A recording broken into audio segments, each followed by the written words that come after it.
Assalamu alaikum everyone. My name is Shan Mahmood. I have been teaching physics in Chenab College since 2015. Today's lecture is about electrostatics. Students, as you know, we already have introduced a little about electrostatics in our previous lecture. So today I am going to explain it in details. Electrostatics. What is electrostatics? The question is, what is electrostatics? Electrostatics is the branch of physics which deals with the study of charges at rest under the influence of electric forces is called electrostatics. Electrostatics के लिए हम लोग बात करते हैं बेटा कि electric charges से we know that there are two types of charges, negative charge, positive charge and statics जो है फॉर्म ऑफ रेस्ट, कि जब हम लोग चार्जेस को रेस्ट की हालत में स्टडी करते हैं under the influence of some electric forces, so इसको हम लोग क्या बोलते हैं, इलेक्ट्रोस्टैटिक्स। कि फिजिक्स की वो ब्रांच जिसके अंदर हम लोग चार्जेस को रेस्ट की हालत में स्टडी करते हैं वो इलेक्ट्रोस्टैटिक्स कहलाती हैं। हमें पता है कि चार्जेस की दो टाइप्स होती हैं, जैसा कि हम लोगों को पता है, negative charge, positive charge. Negative charge electron पे होता है, पॉजिटिव चार्ज प्रोटॉन पे होता है। तो उसके बाद बात करते हैं इलेक्ट्रिक फोर्स की। ये इलेक्ट्रिक फोर्स जो होती है ये फोर्स चार्ज को होल्ड करके रखती है। दो चार्जेस हैं उनको आपस में होल्ड करके रखती है। जैसे कि हमारे पास एक नेगेटिव चार्ज है, एक पॉजिटिव चार्ज है, एक दूसरे को क्या करते हैं, अट्रैक्ट करते हैं। तो ये था इलेक्ट्रोस्टैटिक्स, कि the branch of physics which deals with the study of charges at rest under the influence of electric forces is called electrostatics. अब हम अपने टॉपिक की तरफ आते हैं, जो फर्स्ट टॉपिक है फर्स्ट चैप्टर का। लास्ट टाइम भी हमने डिस्कस किया इसको, लेकिन आज थोड़ा डिटेल में इसको एक्सप्लेन करते हैं completely. First of all, what is Coulomb's law? Coulomb's law किसने दिया ये हम बताते हैं आपको। कि देखें, एक चार्ल्स कूलम एक फ्रेंच मिलिट्री इंजीनियर था जिसने आई थिंक सो 19वीं सेंचुरी में कूलम्स लॉ पेश किया। क्योंकि हमें पता है कि जो लाइक चार्जेस होते हैं वो रिपेल करते हैं एक दूसरे को, जो ऑपोजिट चार्जेस होते हैं या अनलाइक चार्जेस होते हैं वो एक दूसरे को क्या करते हैं, अट्रैक्ट करते हैं। तो कूलम्स ने न्यूटन्स लॉ को स्टडी किया हुआ था, तो जिसमें हम लोग न्यूटन्स लॉ में देखते हैं कि एक मैस दूसरे मैस को क्या करता है, अट्रैक्ट करता है। तो इसी तरह उसको देखते हुए, उसको स्टडी करते हुए कूलम्स ने चार्जेस के बारे में बताया कि ये चार्जेस जो होते हैं ये एक दूसरे को क्या करते हैं, अट्रैक्ट भी करते हैं और रिपेल भी करते हैं। क्योंकि हमें पता है कि चार्जेस की टाइप्स जो हैं टू टाइप्स होती हैं, और वो उसकी जो प्रॉपर्टीज़ होती हैं हम देखते हैं कि जो लाइक चार्जेस होते हैं वो एक दूसरे को रिपेल करते हैं। इसलिए कूलम फोर्स जो होती है, ये जो म्यूचुअल फोर्स बन रही है एक चार्ज की दूसरे चार्ज के ऊपर, जो म्यूचुअल फोर्स लग रही है, तो इसको हम लोग क्या बोलते हैं, ये रिपल्सिव भी हो सकती है। क्योंकि जब लाइक चार्जेस होंगे तो ये रिपल्सिव होगी, अगर ये सेम चार्जेस होंगे अनलाइक चार्जेस होंगे तो ये एक दूसरे को क्या करेंगी, अट्रैक्ट करेंगी, जिसकी वजह से हम लोग इसको अट्रैक्टिव फोर्सेस भी कहेंगे। ठीक हो गया। उसके बाद चलते हैं बेटा इसकी एक्सप्लेनेशन की तरफ। सो अब हम लेट्स सपोज हमारे पास दो पॉइंट चार्जेस हैं। अब हमने देखा कि लेट्स सपोज यहाँ पे अगर आते हैं हम लोग कि एक हमारे पास एक चार्ज Q1 है, एक चार्ज Q2 है, जैसे कि यहाँ पे हम देख रहे हैं एक चार्ज Q1 दूसरा Q2। अब ये दो चार्जेस एक दूसरे से r डिस्टेंस के ऊपर हैं। अब ये चार्जेस Q1 और Q2 ये जितना ज़्यादा इनकी क्वांटिटी में होंगे उतनी ज़्यादा फोर्स ज़्यादा होगी। अब देखें, जो फोर्स होगी कूलम फोर्स जिसको कहा गया, Coulomb force is directly proportional to the product of Q1 Q2। Mean charges का प्रोडक्ट, उनका मैग्नीट्यूड जितना ज़्यादा होगा, जैसे कि फॉर एग्जाम्पल बात करें कि दो मैग्नेट की बात करें, दो छोटे मैग्नेट हैं तो वो एक दूसरे के ऊपर कम फोर्स लगाएंगे लाइक दिस। अगर चार्जेस की क्वांटिटी जो है वो कम होगी तो इनकी फोर्सेस एक दूसरे के ऊपर जो लग रही हैं वो भी क्या होंगी, कम होंगी। और उसके बाद अगर हम लोग बात करें कि क्वांटिटी ऑफ चार्ज ज़्यादा है तो फिर हमारे पास इसकी जो फोर्स होगी, जो कूलम फोर्स, जो म्यूचुअल फोर्स है, वो भी क्या होती जाएगी, बढ़ती जाएगी। इसलिए हम लोग कहते हैं ये जो हमारे पास इक्वेशन आएगी, ये हमारे पास आएगी कि F is directly proportional to the product of magnitude of charges and inversely proportional to the square of the distance between them. अब ये देखिए हमारे पास यहाँ पे Q1 है, यहाँ पे हमारे पास ये Q2 है. सो अगर हम लोग इनको करीब लाएं तो फिर क्या होगा, फोर्स इंक्रीज कर जाएगी.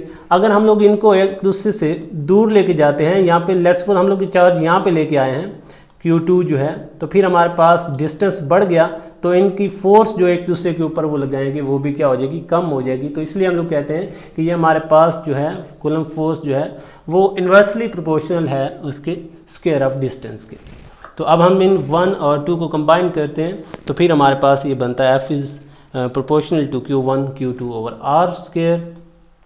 यहाँ पे हमारे पास आ गई इक्वेशन. अब ये प्रोपोर्शनल हटाएंगे तो प्रोपोर्शनैलिटी कांस्टेंट आएगा जो कि हमारे पास K कांस्टेंट है, प्रोपोर्शनैलिटी कांस्टेंट. सो जब हम प्रोपोर्शनल हटाते हैं तो दो चीज़ें आती है बेटा, एक इक्वलिटी का साइन, दूसरा प्रोपोर्शनैलिटी कांस्टेंट. अब इसका प्रोपोर्शनैलिटी कांस्टेंट जो है वो हमारे पास है K जो है प्रोपोर्शनैलिटी कांस्टेंट है कूलम्ब का. तो ये दो चीज़ों पे डिपेंड करता है.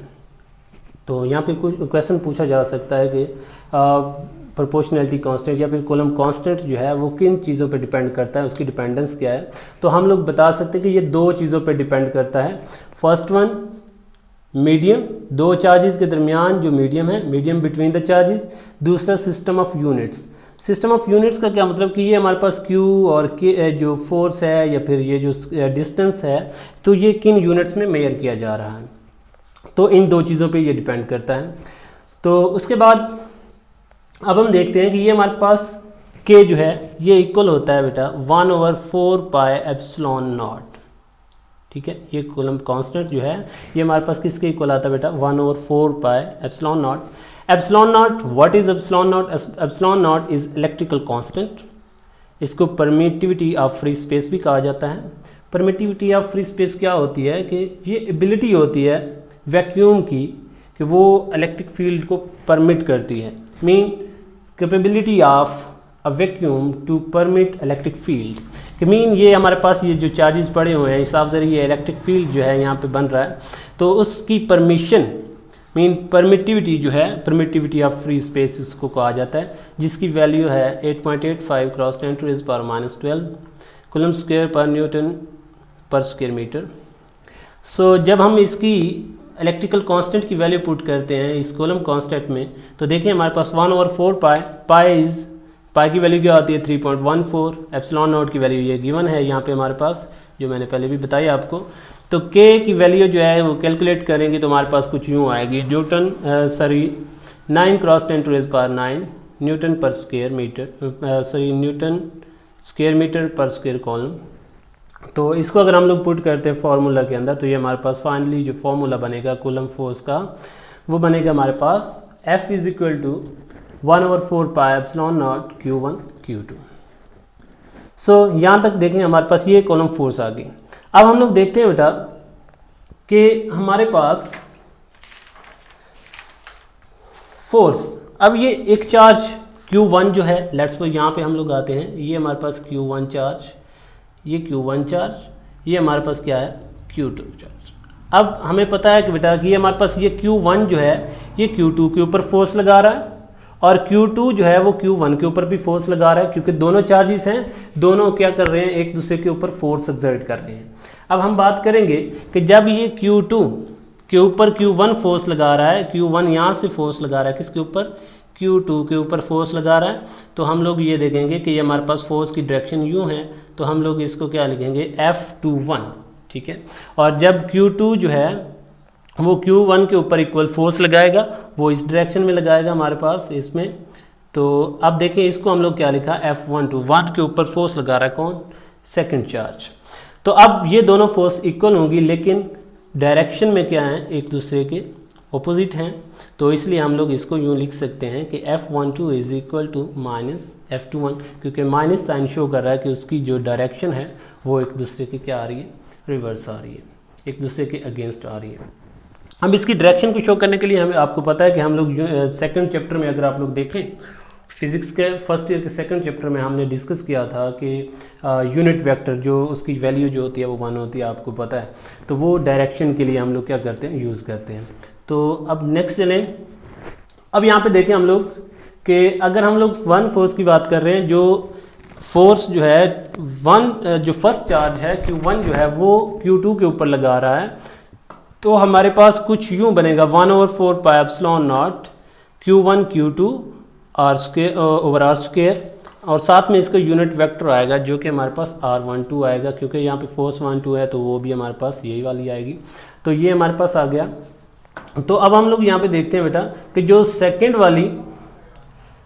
सेकंड में हमारे पास आएगा, यहाँ पे हमारे पास देखें जो सेकंड फोर्स होगी, जो हमारे पास सेकंड चार्ज जो है वो फर्स्ट चार्ज के ऊपर लगा रहा है, तो वो हमारे पास क्या आएगी, F21 आ जाएगी हमारे पास। तो ये हमारे पास क्या आ गई, इस तरह से इक्वेशन लिख दी हमने।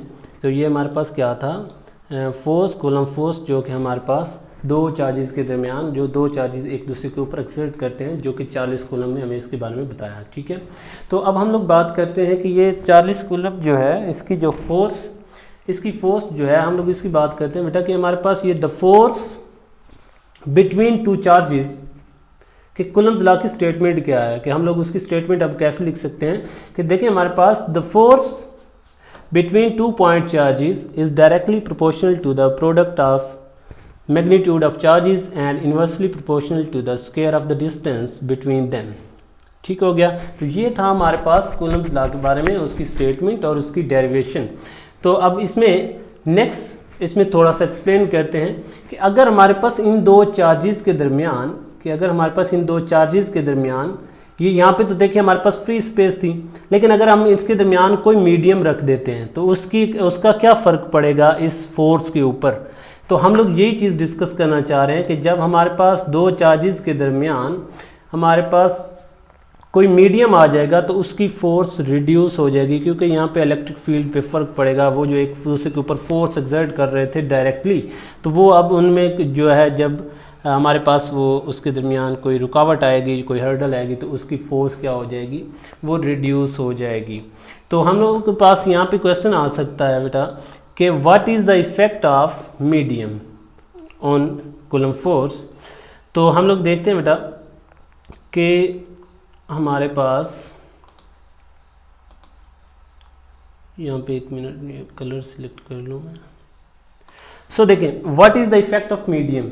इफेक्ट ऑफ मीडियम क्या होगा, फोर्स रिड्यूस हो जाएगी किसी फैक्टर की वजह से, by a certain factor which is called dielectric. What is dielectric, dielectric medium, जिसकी हम बात करें कि जो दो चार्जेस के दरमियान जो मीडियम आएगा उसकी हम लोग बात करें कि डाइलेक्ट्रिक मीडियम होगा। तो अब जब हम लोग बात करते हैं कि फ्री स्पेस है, ठीक है, तब तो हमारे पास उसकी जो परमिटिविटी है वो हमारे पास वैक्यूम की जो वैसे भी 1 होती है, लेकिन अगर हम लोग बात करें एयर की, एयर और वैक्यूम की जो परमिटिविटी है, जो उनके दरमियान जो मीडियम की एग्जिस्टेंस है, वो तकरीबन जो है एक दूसरे के इक्वल आती है। इसलिए हम लोग जब एयर की बात कर रहे हैं या वैक्यूम की बात करें तो हम लोग 1 ही कंसीडर करते हैं। लेकिन अगर हम लोग बात करें वाटर की जो है जो रिलेटिव परमिटिविटी, इसको बेटा बोलते हैं रिलेटिव परमिटिविटी। तो relative permittivity due to medium, so that is equal to 78.5। अब ये बहुत ज़्यादा है, इसकी जो ये परमिटिविटी है, रिलेटिव परमिटिविटी, ये बेटा बहुत ज़्यादा है, जिसकी वजह से फोर्स जो है वो बहुत ज़्यादा कम हो जाएगी। तो इसलिए हम लोग बात करते हैं कि हर मीडियम की जो कुछ स्पेसिफिक परमिटिविटी होती है। तो इसलिए हम लोग बात करते हैं कि जब हमारे पास दो चार्जेस के दरमियान फ्री स्पेस होगी तो फोर्स ज़्यादा होगी। जब हम लोग क्या करेंगे, उसके दरमियान कोई मीडियम रख देंगे तो फिर हमारे पास फोर्स क्या हो जाएगी, कम हो जाएगी। तो इसलिए अब हम लोग इसका फॉर्मूला यहाँ पे लिखने की कोशिश करते हैं। ये हमारे पास F इज़ इक्वल टू आ जाएगा, जब हम लोग रिलेटिव परमिटिविटी की बात करेंगे तो ये कोशिश कर रहा हूँ लिखने की, 1/4 पाई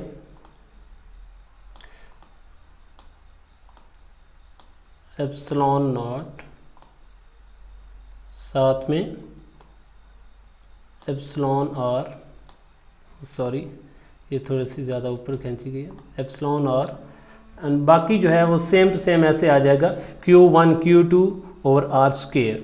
सो इस तरह से हमारे पास मीडियम की एग्जिस्टेंस जो होती है वो उसकी फोर्स को क्या कर देती है, रिड्यूस कर देती है। तो बेटा अब हमारे पास क्वेश्चन आ सकता है, ये लॉन्ग क्वेश्चन है कूलम्स लॉ का, और उससे पहले हम लोगों ने इलेक्ट्रोस्टैटिक्स के बारे में पढ़ा कि क्वेश्चन आ सकता है, डेफिनेशन में आ सकता है कि व्हाट इज़ इलेक्ट्रोस्टैटिक्स। तो आप लोगों ने इलेक्ट्रोस्टैटिक्स के बारे में बताना है कि वो branch of physics in which we study the charges at rest under the influence of electric forces is called electrostatics। उसके बाद हम लोग आ जाते हैं कूलम्स लॉ के बारे में कि कूलम्स लॉ में क्या आता है, state and explain Coulomb's law. तो आप लोगों ने उसके पहले उसकी स्टेटमेंट लिखनी है जो कि हम लोगों ने आपको बताया कि the force between the two point charges is directly proportional to the magnitude of charges and inversely proportional to the square of the distance between them. तो इस तरह उसके बाद आप लोग डेराइव करेंगे, उसको डेरिवेशन करेंगे, उसकी टोटल डेरिवेशन करेंगे, उसके बाद आप लोग उनकी जो है वो परमिटिविटीज़ के बारे में बताएंगे, उसके बाद आप लोग इसको एंड करेंगे। तो ये हमारे पास इस तरह से हमारे पास ये जो है टॉपिक जो है वो कंप्लीट हो जाएगा तकरीबन। So that's all for today. इंशाल्लाह I will catch you in the next lecture with another topic. Take good care of yourself, stay home, stay blessed, stay safe. अस्सलाम वालेकुम, अल्लाह हाफिज़।